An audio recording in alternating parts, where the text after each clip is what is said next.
अब से कुछ देर पहले की तस्वीरें भी हमने देखी, लगातार आप वहां से रिपोर्ट भी कर रहे हैं।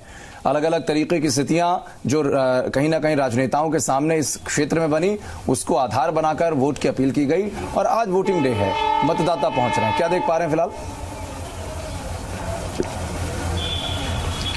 जी बिल्कुल आशीष, देखिए अगर बात करूं सुजानगढ़ की, सुबह से ही मतदान केंद्रों पर लोगों का आने का सिलसिला जारी है, लेकिन जैसे जैसे दिन बढ़ रहा है, गर्मी बढ़ रही है, उसके चलते लोगों का आने का सिलसिला लगता है थोड़ा थम सा गया है। मैं जिस मतदान केंद्र पे मौजूद हूं, आपको गिनती के 4 से 6 मतदाता जो है वो यहाँ नजर आएंगे और सन्नाटा जो है मतदान केंद्रों पर धीरे धीरे दिखने लगा है। क्योंकि गर्मी का आलम बढ़ता जा रहा है और दूसरी तरफ जिस तरह से वीकेंड लॉकडाउन के बाद जिस तरह से कर्फ्यू की बात आई, तो कुछ लोग घरों से निकलने से पहले सोच रहे हैं कि जाए कि ना जाए।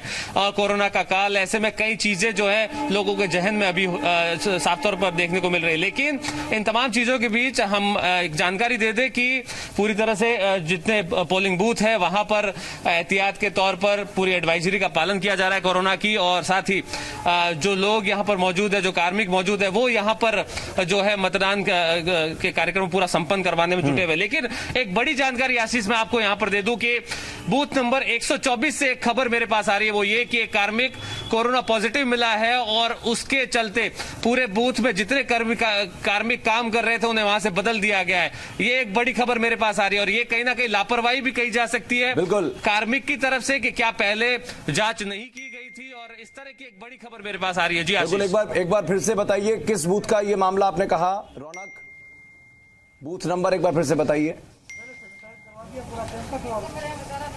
जी बिल्कुल, देखिए मैं जानकारी दूं, 124 नंबर बूथ है, वहां की ये खबर है कार्मिक कोरोना पॉजिटिव हुआ है।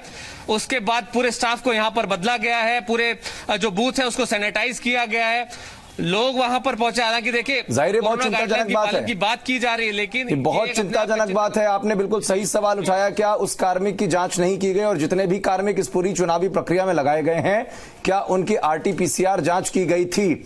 और अगर जांच की गई थी और रिपोर्ट्स थी नेगेटिव, तो फिर ये अचानक से कैसे पता चला?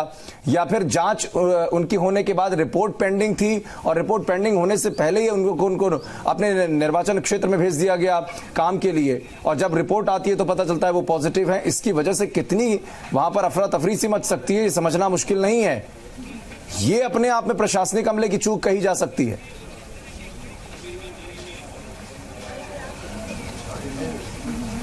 जी बिल्कुल आशीष, देखिए ये प्रशासनिक अमले की चूक कही जा सकती है पूरी तरह से।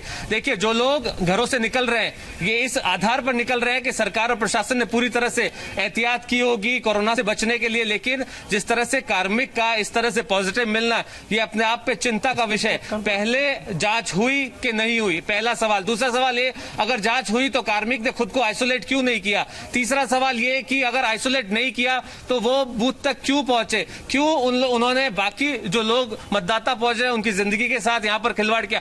कई सवाल इस घटना के बाद खड़े हो गए। हालांकि देखिए यहां पर जो कार्मिक है वो जुटे हुए हैं, लेकिन ये सवाल साफ तौर पर खड़ा हो गया है कि 124 नंबर बूथ पर पूरे स्टाफ को तो फिलहाल।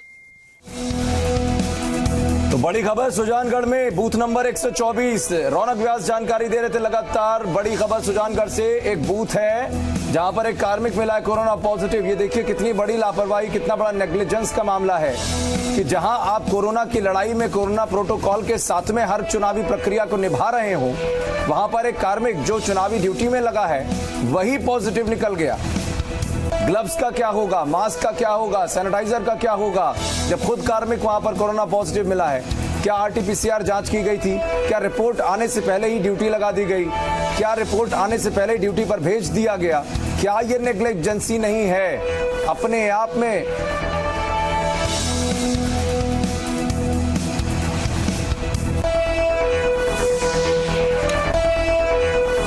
तो हमारे साथ लगातार रौनक व्यास बने हुए हैं। रौनक, मैं चाहूंगा एक बार वहां पर जो चुनाव के इस पूरे प्रक्रिया में ड्यूटी पर तैनात लोग हैं, उनमें से जिनसे आपकी बात हो सकती है, एक बार ये जानना चाहेंगे कि क्या उन लोगों की ड्यूटी के बीच में उनकी आरटीपीसीआर रिपोर्ट मांगी गई प्रशासनिक स्तर पर निर्वाचन अधिकारियों की तरफ से या नहीं मांगी गई? और अब मांगी गई तो उसकी प्रक्रिया क्या रही है, अगर वो जवाब दे सके तो? जी बिल्कुल, देखिए मैं बातचीत करता हूं। यहां पर बूथ पर मेरे साथ मौजूद है सर, जो खबर मेरे सामने आई है वो कहीं ना कहीं चिंताजनक है। आप लोग लगातार मॉनिटरिंग कर रहे हैं चीजों पे, क्या पहले आरटीपीसीआर टेस्ट नहीं करवाया गया और करवाया गए तो इस तरह की लापरवाही जो सामने आई? देखिए, पहले इनका टेस्ट हुआ था लेकिन रिपोर्ट उनकी नहीं आई थी और इसकी जानकारी हमें नहीं थी कि उन्होंने टेस्ट करवाया था। तो जैसे ही आज उनकी रिपोर्ट आई, रिपोर्ट के साथ ही हमने पूरी तत्परता दिखाते हुए पूरा का पूरा कैंपस सैनिटाइज करवा दिया है और वहाँ का पूरा जो दल है, मतदान दल, उसको हमने रिप्लेस कर दिया है। लेकिन सर कहीं ना कहीं जो हम जनता को, तमाम लोग ये कह रहे हैं कि आप मतदान करने आइए, सरकार पूरी तरह से आपका ख्याल रख रही है, प्रशासन ख्याल रख रहा है, पूरे एडवाइजरी का पालन हो रहा है, प्रिकॉशंस लिए जा रहे हैं। इस तरह की लापरवाही जनता में किस तरह का मैसेज देगी आखिर? नहीं, लापरवाही तो देखिए, इस तरह की घटनाएं को रोका जाना बहुत मुश्किल होता है। इस संबंध में जितने उपाय हो सकते हैं वो सारे आप देख रहे हैं कि दस्ताने दिए जा रहे हैं। ठीक है, टाल दे रहे हैं, आपके सवाल का जवाब नहीं दिया, वो टाल दिया गया। लेकिन जाहिर तौर पर रौनक, आप देखेंगे कि ये बहुत बड़ी नेग्लिजेंसी है पूरे सिस्टम की कि आपके कर्मचारी की रिपोर्ट आई नहीं, उससे पहले आपने भेज दिया और रिपोर्ट आ गई है अब पॉजिटिव। अब क्या करेंगे? ये अपने आप में बहुत बड़ा सवाल है। बहुत शुक्रिया मनवीर आपका भी, अविनाश आपका भी और रौनक आपका भी जानकारी के लिए। जाहिर तौर पर